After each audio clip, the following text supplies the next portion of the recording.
Hello and good evening.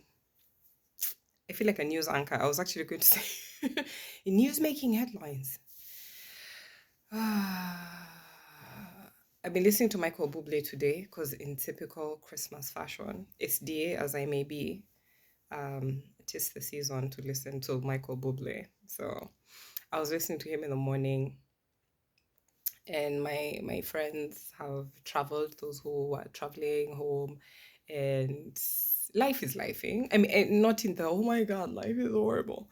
It's doing its ups and downs. It's doing its thing, and uh, this song is stuck in my head, so I'm going to sing it. Typical ADHD fashion.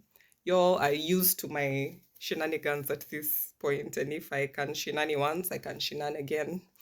Um, so the song that's in my head is "Oh, the weather outside is frightful, and the fire is so delightful.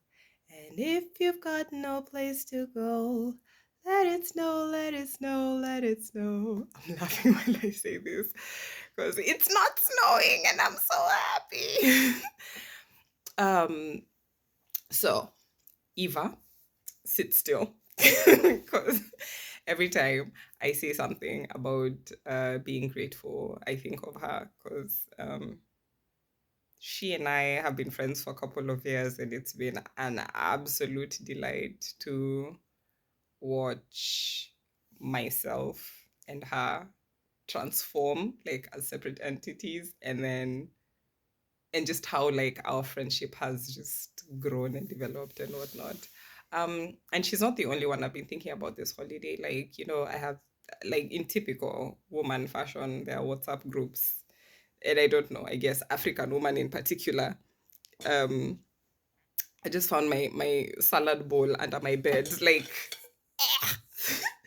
I had salad today. It was really good. I probably use that as the picture for the thing when I'm done. So I've been thinking a lot about what's different between this Christmas and last Christmas, right? Have already talked about it before, so this is the part I'd like to emphasize. Um, Pat Radical Therapist of Instagram has talked about how capitalism and colonialism before that, and well, neocolonialism is still alive and breathing, have robbed us of opportunities to rest, right? Um, and it's something very radical, very beautiful, very, I can find to be somewhat relatable in the way she says, our ancestors couldn't really rest, you know. Now, she is speaking as an African American, so, like descendants of slaves. So these people could not rest. We who are left on the continent could rest. Now, we did go through the colonial period. So there was also a time when we were going through that whole having to work on plantations, or having to work under the rule of, why am I thinking of their name in Swahili, Mabeberu? The rule of, what are they called? Colonial rulers, taskmasters, slave drivers, etc. Right? And so we normalized, or our ancestors normalized, hard work, suffering. A big reason why very many people struggle with Christianity, and especially Black people, the idea of a blonde, blue-eyed Jesus has been pushed on us, and blonde, blue-eyed people have been a reason for a lot of our suffering, right? So, I watched this very powerful, very, very powerful video on LinkedIn today. Who is on LinkedIn on Christmas Day, if not Sharon or Google, right? Um, the joys of being single and child free. So I watched this guy, and he's preaching, and he's talking about what makes us think that the religion that caused the white man to treat us like trash and treat their dogs better than they treated us and our ancestors. What makes, and that hasn't changed, like so little of that has changed, right? Um, what makes us think that the religion they brought us was good for us, like that bad people could bring us good religion? causes you to pause, right? Because I remember my friend Shiko, my college roommate, asking me those questions, and I remember thinking, like, she told me this, but I'd also heard it before, like how, African women, like the Kikuyu women, used to have long lobes, like the way Maasai's do, where, your lobe has been like, I don't know if it's pierced and then pulled, but either way, you have a long lobe. And, white man comes, missionaries come, they tell you that culture is wrong. You shouldn't do that to your body, whether it's using the teaching that your body is a temple of the Holy Spirit, so do not alter it in any way, and then forcing people to stitch back their ears, forcing people to sew back their lobes so that they look normal. And yet for us, normal was that. That was our culture. And I know an African American preacher from my church who's talked about there's no culture, there is just Christian culture. You're either Christian or you're not. And I beg to differ. And this is why. There is no place in the Bible that I see cultural context being insignificant. If it was the culture of the time to wash your hands before you did something, if it was the culture of your time to do something. Now, there are things that Jesus came to abolish completely, right? When he says there's no Jew or Gentile, every time I hear people praising the Jewish nation, the current one, which is not really the Jewish nation, I'm like, is it that you've never held a Bible or you've never read it? And one of the things this preacher said on this LinkedIn video was, how is it that we are expected to uphold a religion that even the very white man who brought it to us, like even that person, is unable to hold to the standards, like whether it is the Sabbath keeping or the not lying, not killing, etc. And it's so easy when you live back home, yeah, in Africa, to watch the news and think of white people or the abroad life as superior. Oh, child, wait until you come here. There are systems at work, but there are systems that are intentionally built to keep us out. Like by us, I mean foreigners, and by us, and not just foreigners, but foreigners who will not comply to the rules, right?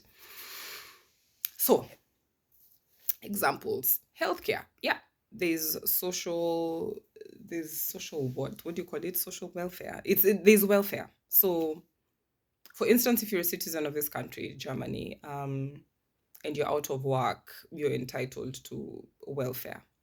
If you're unemployed, if you're a citizen, all you need to be is a citizen. So if your parents are Black and you're born here and then you turn 18 or 20 or 25, and at some point you are out of work, you get financial support, welfare, if you're out of work, to keep you going. If you walk into a hospital as a refugee today and you're injured or you're sick, you will be attended to. Bill will come, we'll figure out how to pay it, or something will happen where something will need to be paid. And I guess if you can't pay it, it will be paid for you. I think, yes. But there are also, like, there's another side to it. There's getting dismissed at hospital.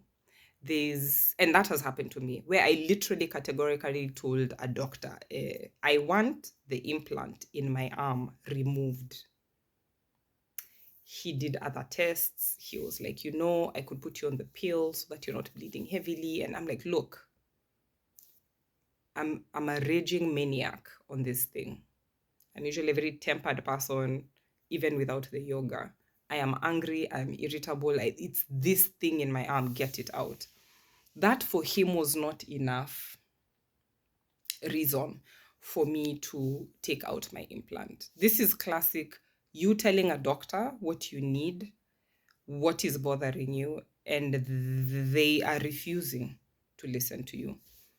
Let's talk about pain management. We know there's a strong racial bias there in the US and elsewhere. I have listened to women recount to me, Black women, the process through which they give birth in this country.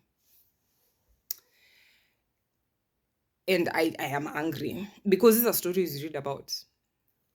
from the US, where you tell the doctor what you need, whether it's an epidural or that you don't want an epidural, and they insist on giving it without an explanation. It's like, and it's very dehumanizing for you to do something, perform a procedure on a patient without explaining it to them. I think of the Hippocratic Oath as when you swear to do no harm, there's also the harm of dismissing, because that affects health seeking behavior. If a woman feels like she was dismissed at hospital, or that she got a C-section that she didn't need to get, and there's a strong racial bias story behind that, by the way, why more Black women are given C-sections than white women. When a woman tells you she's in pain and you're like, oh, here, take Panadol, okay, whatever their version of Panadol is, ibuprofen, and there's 200 grams, 400 grams, 800 grams. And yet, when a man comes in complaining of pain, especially if he's a white man, he's given pain medication.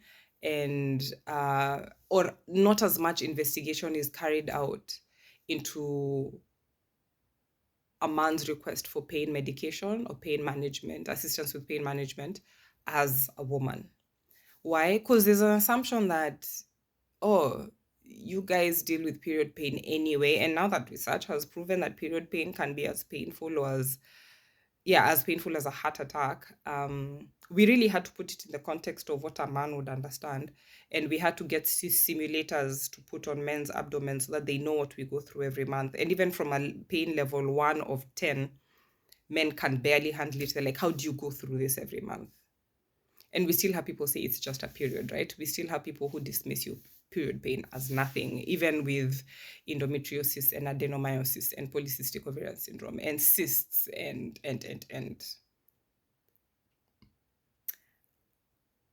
It makes me mad because I am a woman who's also been to hospital complaining about pain, complaining about heavy bleeding, and then getting dismissed. And then a woman listens and she does a test on ultrasound and she tells you the first time your uterine lining is abnormally thick. It explains why you bleed so heavily, and it explains it is no wonder that you're anemic. It is no wonder that. So now that you're vegan, which I was when I came here, let's try the supplements. Like, would we need to get you on intravenous iron. One bag was going for 200 euros. I'm a student at the time. 200 euros. That was like almost half my rent, more than half my rent. So I look at her and I'm like, excuse me, no, just no. I don't come from that kind of money. My partner has brought me here. I'm not going to devastate him financially that way. Like, if something else can be done. So I get on iron supplements. And I didn't even know this until I spoke with a Black woman who is a doctor in the US. I get on iron supplements, like the stuff they have in the bottle and in the dark bottle. So I take the liquid iron and I take it with orange juice faithfully. I keep off dairy. I'm a nutritionist, so I know to keep off dairy so that calcium and iron don't interact, so that the iron is available for absorption. And then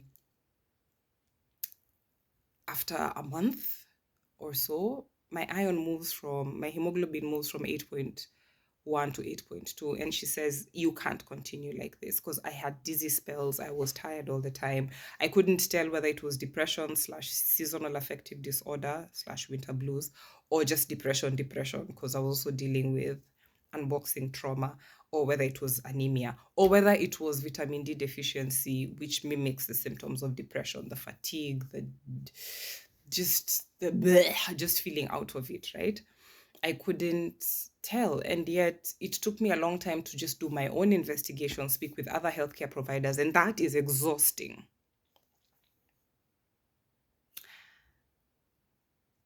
I have a lot to be grateful for.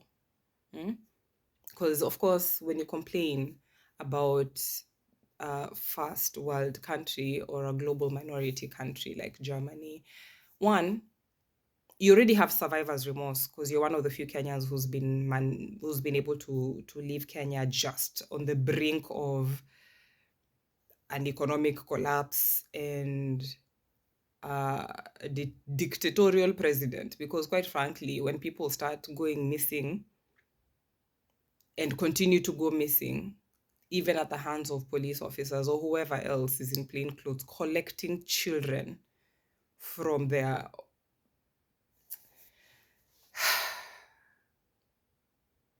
on their way home from church, or is it on their way to just, they're basically living their lives. You just, I can imagine just going to a pharmacy or going to church, and then my mom is trying to reach me on my phone and she can't reach me. And guess what? It's not just me who's missing. My brother and I, like two brothers have gone missing. So when I sit here complaining from the comfort of a room in Berlin, whose rent costs as much as someone who lives in either Kileleshwa or Westlands, Westlands, really? Maybe Kileleshwa. I understand why people would be like, how ungrateful are you?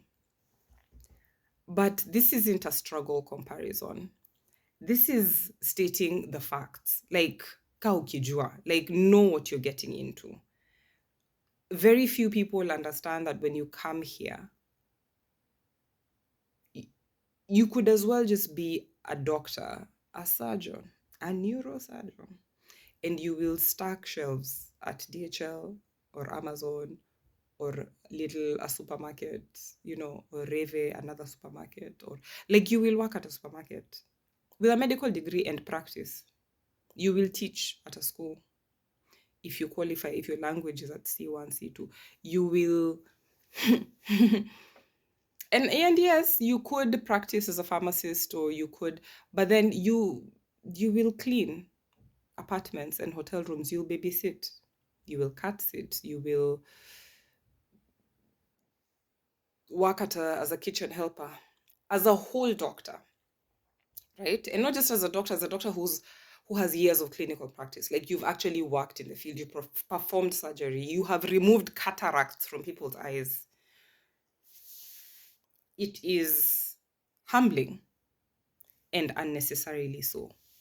And I tell people, like this guy who's sharing this sermon, I tell people the Catholicism I have experienced back in Kenya, because I have close Catholic friends and my ex-partner is Catholic. And I've witnessed, he's more liberal. His parents' version of Catholicism, his sisters, like the going for mass, the giving offering, the doing good deeds, the engaging in community empowerment projects, like I've seen his mom live out the Christian life, right?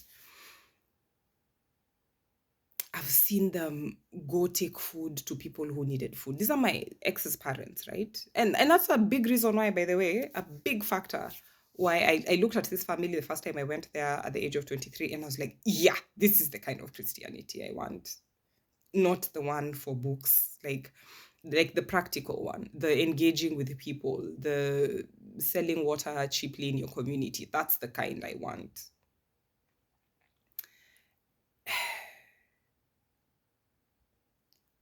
So there are things that work. There are things that work for me in Christianity. And not just Christianity, but especially in Adventism.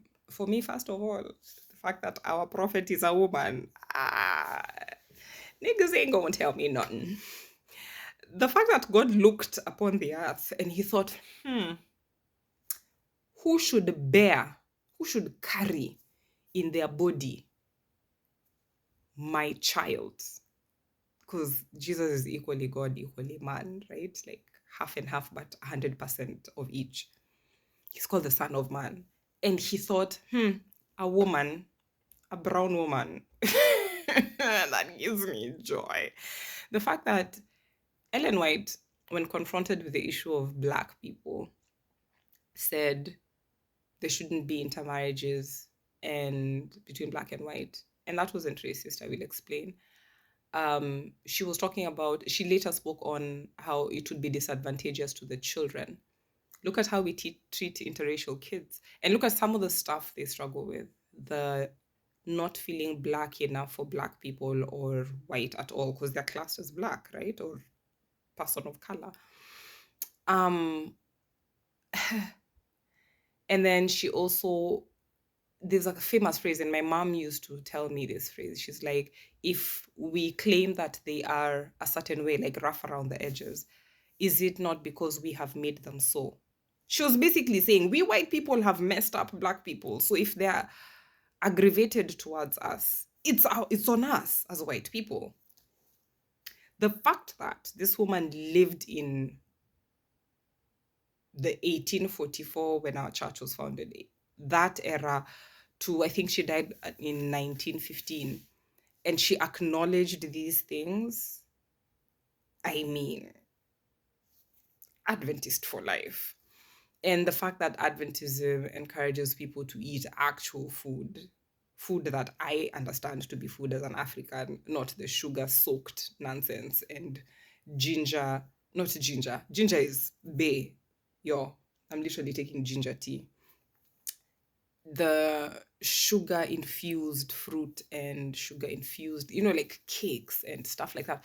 Stuff we didn't typically eat as Africans. Like these are things we used to eat bread during Christmas, and because we ate leftovers for breakfast. We drank porridge. I remember someone recounting to me that when a Kisi woman gave birth on the farm, Makusha was on the farm, they had a razor to cut the umbilical cord, and then the woman would be there, and I mean, she's surrounded by other women, and they clean up the baby and wrap the baby up and then feed this baby a calabash of porridge. So awesome that I don't know whether that would happen on the first day. I doubt if it happened the first day, because women have always known to breastfeed their children. I don't know. I'm not sure. I will confirm. I was told the story years ago. But then I also know that we just knew about child spacing. Didn't have birth control. We knew about child spacing. We knew about um, what to eat when, what a woman needed to be fed when she was pregnant. In fact, ask any Black person, there's usually that one aunt, or maybe it's all of them, who will look at you. And my mom is one of those people, and my grandma as well. She'll look at you, even if you're like 2 weeks pregnant, she knows. She just knows. Me, I don't know. They're like, oh, there's usually like a heartbeat. I don't know, but there's a thing. Or she look at your feet, or she, like, women just had this wisdom. And I mean, we had ways for conflict resolution. And I remember ranting about these rapists had certain cultures would put a live hive on a rapist's head and then roll him down a hill to his death. That culture, that one had something figured out. Why? Iwe funzo kwa wengine. That it may be a lesson to the others that there are certain things you just don't do. Women are considered sacred. I mean, contrary to common belief, Islam is very pro-women. Contrary, and this is the thing, whenever you listen to a white person tell you, oh, I have read on Islam and it's very and oppressive towards women, I'm like, look, especially if you're a Christian or a Catholic, don't speak. Because if we start unearthing child molestation by priests, if we start unearthing the Dark Ages and how the popes, one after the other, tortured people and burnt them at the stake for refusing to be Catholic or identify as like for joining the Protestant movement, for protesting against the evils of the Catholic Church, including but not limited to corruption and sexual perversion and gluttony. If we really want to go down that door, we cannot speak against Islam. Like, I totally understand why Muslims look at us like, this is the religion you want us to join. Because we have given Jesus a bad name. We don't share food. We don't speak up the truth. We've watched Palestine being completely devastated. We have said, but LinkedIn is a professional page. It's not social media, because you're uncomfortable about seeing the guns produced by your country killing children in another country, children who look like your kid, children your child's age. Like, do we have to empathize only because it's women and children getting killed? That man getting killed is a human being. He doesn't have to be someone's father. He doesn't have to be someone's son. He's just a human being. When did we lose our humanity? In fact, that's a question my daughter has asked me tonight. She's like, when did we lose our humanity? When did we stop caring for human beings? When did we become so careless with human life? They call it individualism. I don't understand. I don't understand it, because it's not my culture. And let me tell you the small things that you miss about home. We were joking about how lawyers will always go home even when the trumpet of the Lord is sounding. Lawyers will be on their way to Shags over Christmas because they have to go home.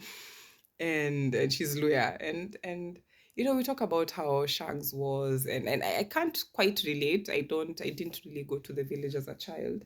But as an adult, when I was in a relationship, I used to go to my ex-partner's home, Shags village, and just start sitting outside, eating together, having breakfast together, saying prayers together. Then the ladies will sit and prepare vegetables, or these ones will go run an errand somewhere, or someone is has been sent into the city to do something, and he has 10 siblings. So imagine the buzz of activity during Christmas. That is something.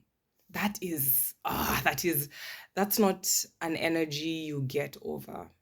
And even for myself, like, we didn't go to Kisi, but we'd go to where my grandma has built in Rai, and it was the hustle of like the cooking and the eating together, and people are in the kitchen and they're like, hey, what's taking so long with the food? And I'm like, please, if you feel like the food is taking too long to be done, come and cook it yourself.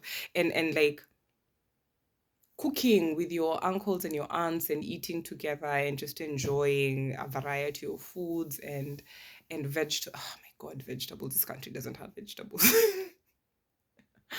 I think I would become a multi-millionaire if I started growing managu, but now what do we do during winter, right?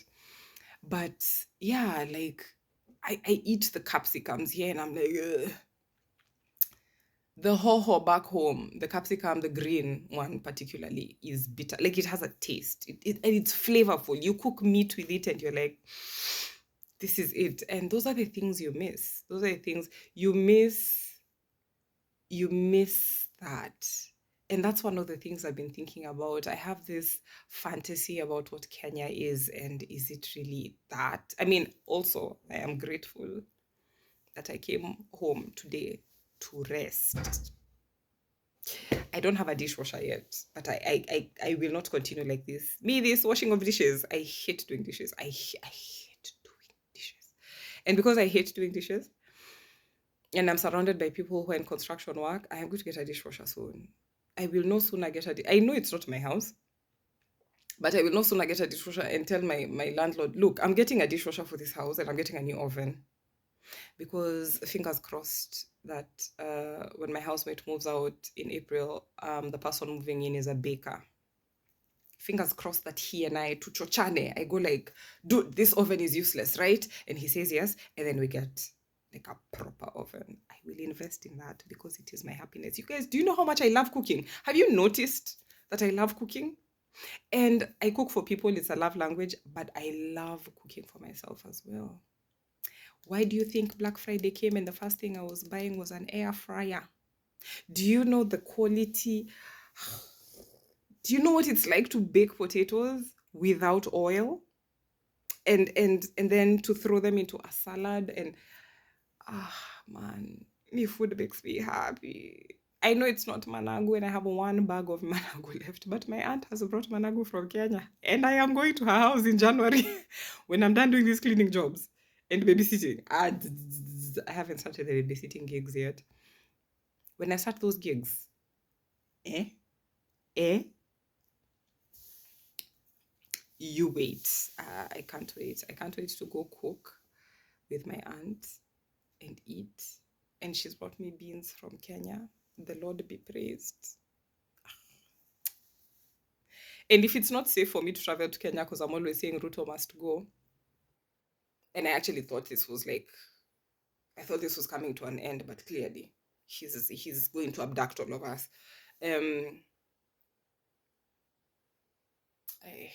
It's sad. It's sad. I'm trying to poke fun at this thing, and it's not happening. Like, children are getting abducted for having opinions. Like, we used to have guys who did cartoon caricatures of Moi, and of course they tiptoed around the fact because he was a dictator. But this one here is killing people. People are showing up dead. People are showing up tortured, beaten, sexually assaulted. It's disgusting. And then his speech on femicide was such a victim blaming trail of nonsense. It is no wonder. It is no wonder Kenyans want to come abroad because, at least here you get to feed your people. Because what choices do you have in Kenya right now? Like, what choices do we really have? And he's made the country so inhabitable, and the economy is terrible, taxes, and then on top of the taxes, there are other tax cuts coming in January, and people are choking.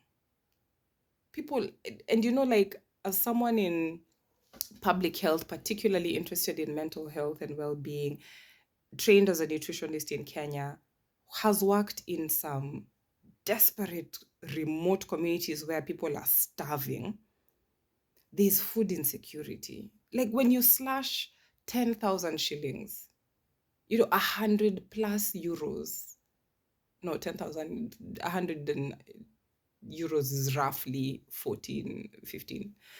111 is about 15,000 shillings, Kenya shillings. But you get my point. When you slash that much from someone's paycheck, payslip, like, what are they supposed to eat? How are they supposed to take their kids to school in January?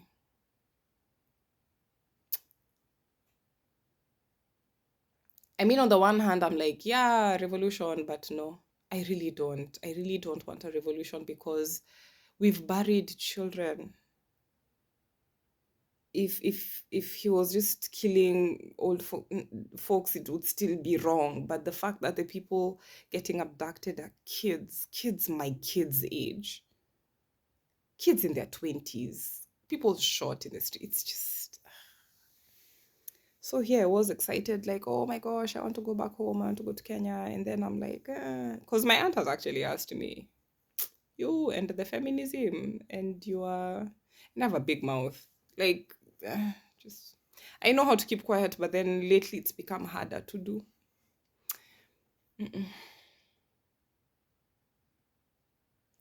There's a lot to think about tonight. But honestly, I may complain, but I'm also complaining from the safety of Berlin, and I'm just standing in solidarity with Kenyans from a safe distance and asking, what can I do and who can I bring over when I finally get a job, and how can I support those who are there who can't leave because not everyone is going to come this way. And it's heartbreaking. It's really heartbreaking. This isn't how we'd pictured Christmas, but someone's child didn't come home from Saturday, and Christmas has just not been the same. It can't be. My heart goes out to that mother, to all those mothers, fathers, brothers, sisters, friends, whose friends of these abductees have reached out to me, and it's just heartbreaking. It's just absolutely heartbreaking. Shout out to Larry Madoff for reporting the news and being so honest and brutally honest about how terrible this government is. I do love my country. Kenya will always be home. Kenya will always be home. I am dreaming of Malindi and the sandy beaches. I'm dreaming of Kajiado and the singing and the starry skies. I'm dreaming of Nairobi, KICC Afya Center, the CBD, you know. Kenya is home. So I'm nostalgic for Kenya because the Kenyan spirit lives on, and Kenyans are fighters. Did we not fight for our freedom?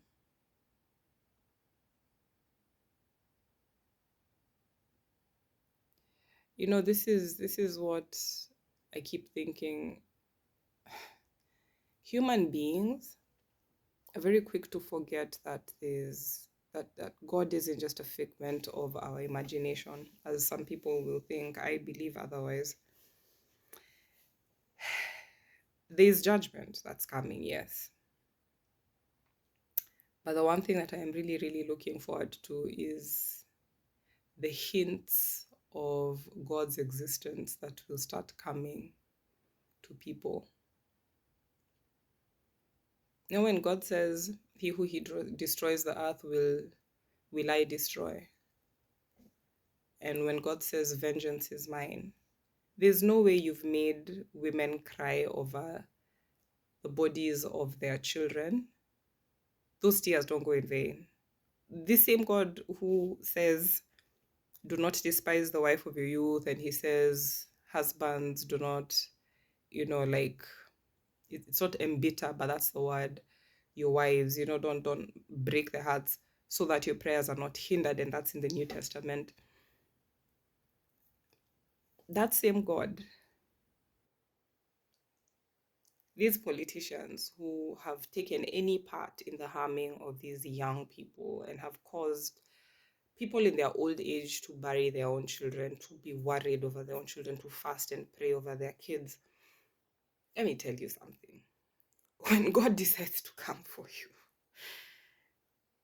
eh, I will leave it there. My thoughts are with Kenya today. I'm grateful for what I have. Terribly homesick. Homesick for Kenya that doesn't exist anymore, but a Kenya that still exists because Kenya is the people.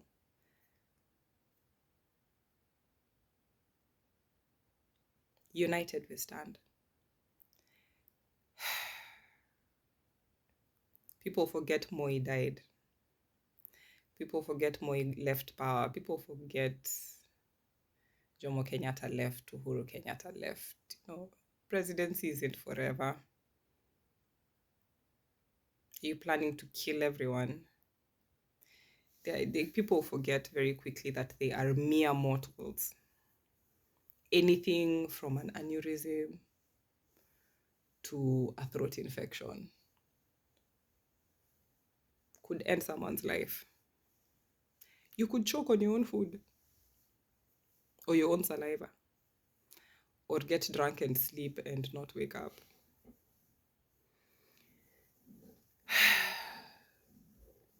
I'm just waiting for an act of God.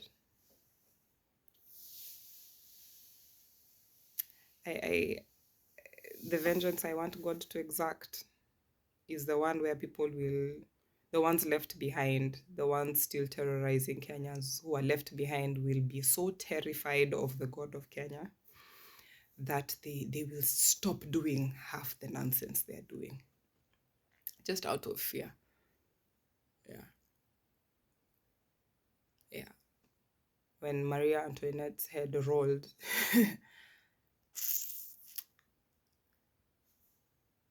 yeah, France learned a few lessons back then. Anyways,